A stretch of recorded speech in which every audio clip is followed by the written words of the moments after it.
Karaoke. Really? So a PowerPoint karaoke is where you go on stage and you give a presentation that you've never seen before. And apparently there's no keynote here, or am I? Oh. Is this the presentation? Yeah. Okay, I'm just. Oh, I don't have keynote. You're right. He doesn't have keynote, so we're just gonna. Let me just do this. Okay, so I'm giving somebody else's presentation. I'm going to hold this just because it's probably being recorded, although I should be speaking loud enough. You know what I wanted to say, right? Okay. So, why do research conferences suck? It's a presentation that was written by Joe Stewart, and it's narrated by me. So, let's go. Why do I suck at networking? First of all, a lot of us are introvert, right? This is why we got into this profession anyway. That's what enables us to put it in so much time. As you guys know, it takes at least 10,000 hours to be really, really good at something, and we've all put that in. Being bad at small talk. What exactly is small talk? You come to a conference, what do you talk about? Do you talk about your job? Do you talk about the other guy's job? Do you talk about the weather? The steaks in Texas? What do you do? And I don't like beer. Now, not me in particular, it's Joe. But a lot of the conferences revolve around beer. Or even today we have the happy hour. And people who don't drink find it awkward because what did they do there? There are too many people that have a one-on-one discussion, and you try to have it with everybody else. We are around 150 people here, and you can't have a one-on-one with 149. Not just because combinatorically speaking it won't fit, but because you don't have what to say to all those people, right? And as Joe says, he's bad at this to begin with. So having not just one 101, but 149, that's really not a nice thing. Name tags. We all hate name tags. They're all too small. They're all awkwardly located. We're used to looking in people at the eyes when we talk to them, and all of a sudden, lowering your eyes kind of brings in the admission that you don't really know who you're talking to. You have to look at their name. That's not very nice. And the social time, the after hour, usually go to a bar. So some people have to deal with that. It's also noisy. So it doesn't work out very well. So why is this here? Why am I, or probably every one of you at this conference, want to do some networking with people who do similar work? This is what brings us all together. We want to learn from each other. I want to know what tools you guys are using and maybe show you the tools that I'm using, and to establish informal sharing relationships.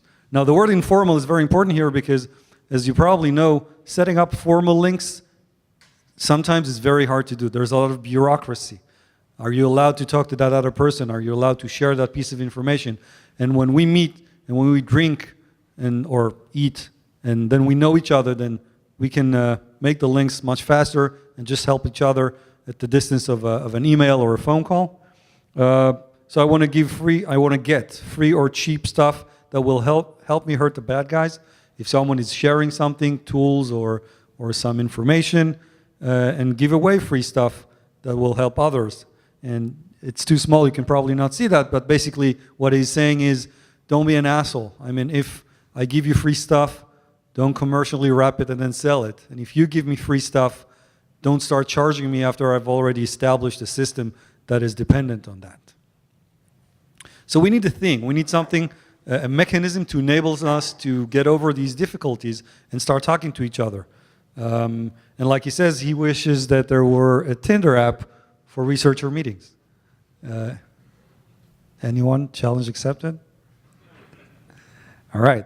So what do we have? Something simple. Something like share a little slide deck that says who you are, what you do, what you're looking for. So here's the proposed format. A picture, who you are, what's your email, what do you do, what do you have to offer, and what are you looking to get from other people? What do you need? So I'll go first. Joe Stewart, right? He does, or I do, malware research for Dell, current focus, Nigerian BEC. I have a low-volume malware feed generated from my bare metal sandbox, And what I need is passive DNS, reverse whois, and non-attributable IP tunnels. And since I'm giving the talk, I took the opportunity. What do? I'm the principal researcher at Perimeter X. I'm mostly researching website automation. I have malicious browser extensions. I have IPv4 reputation in that context, IPs that have been attacking websites in a variety of ways. And what I'm looking for, more malicious Chrome extensions, stuff that is used to interact with a website, click fraud malware, if you guys have that, I'm looking for that, and some IPv6 reputation.